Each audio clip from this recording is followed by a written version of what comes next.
ગુજરાતની રાજનીતિને લઈને મોટા સમાચાર સામે આવ્યા છે। જેઠા ભરવાડે રાજીનામું આપી દીધું છે તો જેઠા ભરવાડનું ઉપાધ્યક્ષ પદેથી રાજીનામું આપવામાં આવ્યું છે। મુખ્યમંત્રી ભૂપેન્દ્રભાઈ પટેલ, પ્રદેશ અધ્યક્ષ જગદીશભાઈ વિશ્વકર્મા અને સંગઠન મંત્રી રત્નાકરજીની ઉપસ્થિતિમાં ગુજરાત વિધાનસભાના અધ્યક્ષના નિવાસસ્થાને રાજીનામું આપવામાં આવ્યું। નાફેડ સહિત સહકારી સંસ્થામાં સમય માટે રાજીનામું આપ્યું। કામના ભારણને લઈને રાજીનામું આપ્યું હોવાની વાત કરી છે। સહકારી આગેવાન તરીકે મધ્ય ગુજરાતમાં જેઠા ભરવાડનું મોટું નામ છે। સહકારી ક્ષેત્રમાં દબદબો જળવાઈ રહે તે હેતુ સાથે રાજીનામું આપવામાં આવ્યું છે। ભાઈ ભરવાડ એ ભારતીય જનતા પાર્ટીના અમારા રાજ્યના સ્વીકૃત નેતા છે એમ કહું છું। એક એવા વર્ગમાંથી આવે અને છતાં જનતાના હૃદયમાં ન માત્ર મધ્ય ગુજરાતના તો મોટા ગજાના નેતા છે જ, પણ રાજ્યના મોટા ગજાના નેતા તરીકે એમનું સતત માર્ગદર્શન એ અમને મળતું રહ્યું છે। એમની પાસે સમયની વ્યસ્તતા હોવાના કારણે પાર્ટીને અનેકવાર અગાઉ પણ કહી ચૂક્યા છે। નાફેડના ચેરમેન છે, દિલ્હીમાં પણ એમને સતત અવર જવાનું હોય છે। સહકારી ક્ષેત્રમાં એ બેંક હોય, ડેરી હોય, ભૂતકાળમાં ફેડરેશનમાં પણ એ રહી ચૂક્યા છે। વિધાનસભાના ઉપાધ્યક્ષ પદેથી જેઠા ભરવાડે આજે રાજીનામું આપ્યું છે। તે આપણી સાથે છે, તેમની સાથે વાત કરીશું।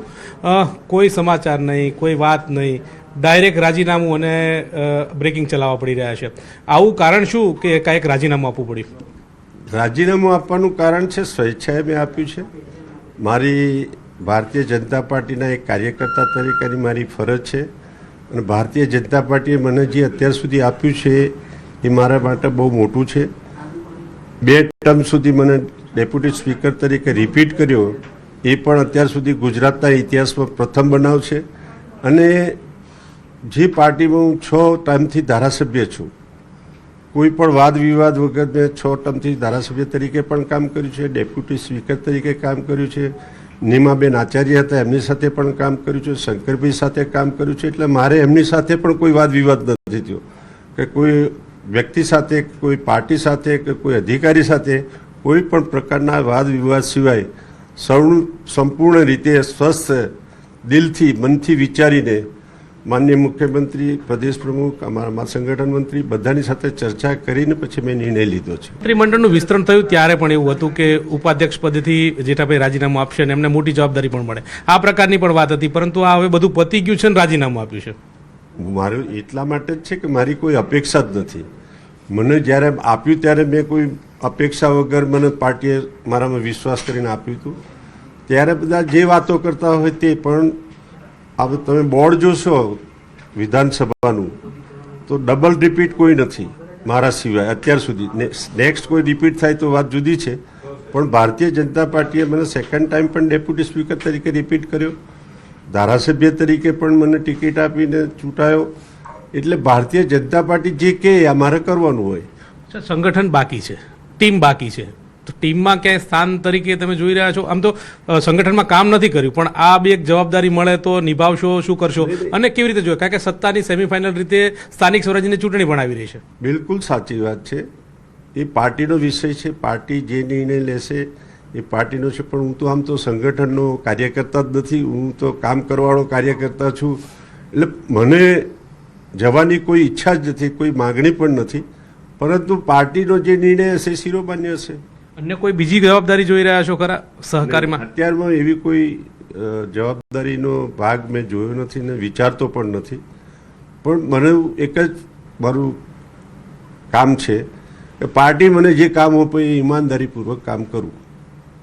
મારા મનથી, દિલથી આ એક મારા મગજની અંદર વિચારો છે કે પાર્ટીને જે આપણા પર આટલો વિશ્વાસ મૂક્યો, આટલા વર્ષો સુધી પાર્ટી સાથે કામ કર્યું, કાર્યકર્તાઓ સાથે કામ કર્યું, તો જે બધા કાર્યકર્તાઓ પાર્ટીના આટલા સિનિયર અધિકારીઓ, સિનિયર હોદ્દેદારો મારી સામે 6 ટર્મમાં કેટલા બધા મિનિસ્ટરો બદલાયા, ચીફ મિનિસ્ટરો બદલાયા, તો એ સ્વેચ્છાએ પાર્ટીના આદેશ અનુસાર કે પાર્ટીને લીધે એ બધા સીએમ હોય કે કોઈ પણ હોય તો બધા જયા જ છે, સ્વેચ્છાએ જાય કે પાર્ટીના હુકમના કારણે જાય।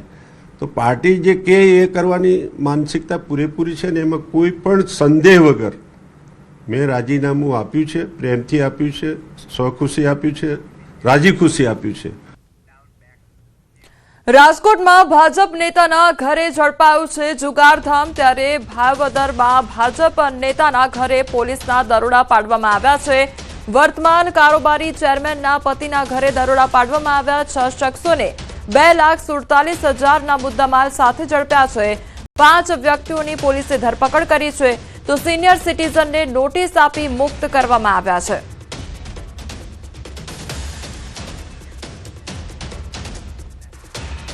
અમદાવાદમાં ગ્રાહકના સ્વાંગમાં જ્વેલર્સમાં ચોરીને અંજામ આપવામાં આવ્યો છે. જમાલપુર દરવાજા વિસ્તારની આ ઘટના સામે આવી છે. ચાંદીનું છત્ર લેવાના બહાને આવી હતી ટોળકી. ચોરીની ઘટના સીસીટીવી કેમેરામાં કેદ થઈ છે. પોલીસ સીસીટીવી આધારે તપાસ શરૂ કરી છે. તો ગ્રાહકના સ્વાંગમાં આજે ટોળકી છે તે આવી હતી અને ચાંદીનું છત્ર લેવાને બહાને તે દુકાનમાં પ્રવેશ કર્યો હતો અને ત્યારબાદ ચોરીને અંજામ આપવામાં આવ્યો હતો. આખી ઘટના સીસીટીવી કેમેરામાં કેદ થઈ છે. તો બીજી તરફ પોલીસ દ્વારા સીસીટીવીના આધારે વધુ તપાસ શરૂ કરવામાં આવી છે. તો અમદાવાદનો આ મામલો સામે આવ્યો છે કે જ્યાં ગ્રાહકના સ્વાંગમાં ચોરીને અંજામ આપવામાં આવ્યો છે. જમાલપુર દરવાજા વિસ્તારની આ ઘટના કે જ્યાં ચાંદીનું છત્ર લેવાને બહાને જે દુકાન હતી તેમાં પ્રવેશ મેળવ્યો હતો અને ત્યારબાદ ચોરીને અંજામ આપવામાં આવ્યો હતો. આખી ઘટના સીસીટીવી કેમેરામાં કેદ થઈ છે. સુરતના ઉધનામાં આઈસ્ક્રીમની દુકાનમાં ચોરીને અંજામ આપવામાં આવ્યો છે. રોકડ અને સામાનની ચોરી કરી ફરાર થયા. ચોરીની ઘટના સીસીટીવી કેમેરામાં કેદ થઈ છે. તો પોલીસે સીસીટીવીને આધારે વધુ તપાસ શરૂ કરી છે. તો સુરતની આ ઘટના સામે આવી છે કે જ્યાં આઈસ્ક્રીમની દુકાનમાં ચોરીને અંજામ આપવામાં આવ્યો છે. રોકડ અને સામાનની ચોરી કરી જે ચોરો હતા ત્યાંથી ફરાર થયા. તો ચોરીની ઘટના સીસીટીવી કેમેરામાં કેદ થઈ છે. પોલીસે સીસીટીવીને આધારે વધુ તપાસ શરૂ કરી છે.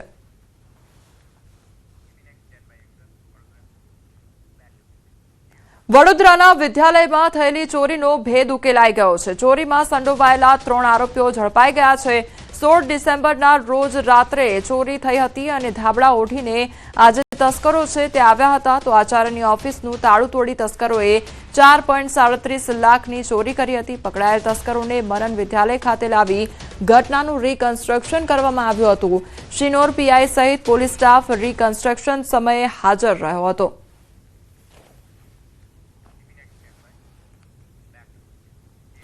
કેટ 2025નું પરિણામ જાહેર થયું છે. અમદાવાદની પ્રશંસા શાહે શહેરમાં ટોપ કર્યું છે અને આઈઆઈએમ કોઝિકોડ દ્વારા કોમન એડમિશન ટેસ્ટ 2025ના પરિણામો જાહેર કરવામાં આવ્યા છે.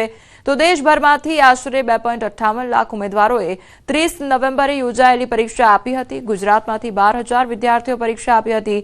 અમદાવાદના 44 જેટલા વિદ્યાર્થીઓએ 99% અને તેનાથી વધુ હાંસલ કર્યા. તો અમદાવાદની પ્રશંસા શાહે શહેરમાં સૌથી ઉચ્ચ 99.99% મેળવીને ટોપ કર્યું.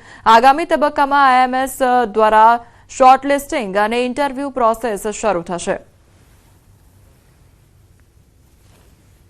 આ પરીક્ષાની મેં પ્રિપરેશન જાન્યુઆરી મહિનામાં શરૂ કરી હતી અને આ પરીક્ષા માટે લગભગ હું રોજના 4 થી 5 કલાકની મહેનત આપી રહ્યો હતો. આ મારી એકલાની મહેનત નથી. આ મારા ટીચર્સ, મારા પેરેન્ટ્સ, આ બધાનો સપોર્ટ મને આખા વર્ષ માટે રહ્યો છે. જીવનમાં કશું પણ સર કરવા માટે હાર્ડવર્ક, મહેનત એ એક જ ઉપાય હોય છે અને રોજ સવારે ઉઠીને એ જ મહેનત, એ જ બધું, એ જ સેમ પ્રોસેસ રોજ કર્યા કરવી અને થાકવું નહીં અને કંટાળવું નહીં, એ જ એક જ મંત્ર હોય છે જીવનમાં સક્સેસ માટેનો. અને કશું પણ અચીવ કરવા માટે એ મહેનત એ એક જ રસ્તો છે. નેક્સ્ટ ગોલ હોય છે કોઈ પણ એસ્પિરન્ટનું કે તમે ઇન્ટરવ્યૂમાં કેવી રીતના શું પ્રિપેર કરો છો. તો મારે પણ એવું છે કે હું ટોપની સારી આઈએમ્સમાં મારું એડમિશન થાય તો એ હિસાબથી હું ઇન્ટરવ્યૂનું પ્રેપ કરી શકું. બહુ આનંદની વાત છે કે આટલા બધા સ્ટુડન્ટનું 99% આવ્યું છે. હવે નેક્સ્ટ સ્ટેપ એ આવવાનું છે કે આઈએમ્સના કોલ કેટલા આવશે, કેટલા વ્યક્તિઓને આવશે. ગયા વર્ષ અમારા લગભગ 400 સ્ટુડન્ટ્સના એક આઈએમ્સના કોલ આવ્યા હતા. આ વખતે રિઝલ્ટ વધુ સારું આવ્યું છે અમારા ઇન્સ્ટિટ્યૂટનું, તો અમે વધારે હોપફુલ છીએ. સુરતમાં નાતાલ પર્વની અનોખી રીતે ઉજવણી કરવામાં આવી. મુગલસરા સીએનઆઈ ચર્ચમાં મોટી સંખ્યામાં ખ્રિસ્તી સમાજના લોકો ઉમટ્યા હતા, જ્યાં તેઓએ પ્રાર્થના કર્યા બાદ એકબીજાને શુભેચ્છા પાઠવી હતી. જો કે બાદમાં અનોખા દ્રશ્યો સર્જાયા હતા. ચર્ચમાં આવેલી મહિલાઓએ પરંપરાગત ગુજરાતી ગરબાની રમઝટ પણ બોલાવી હતી.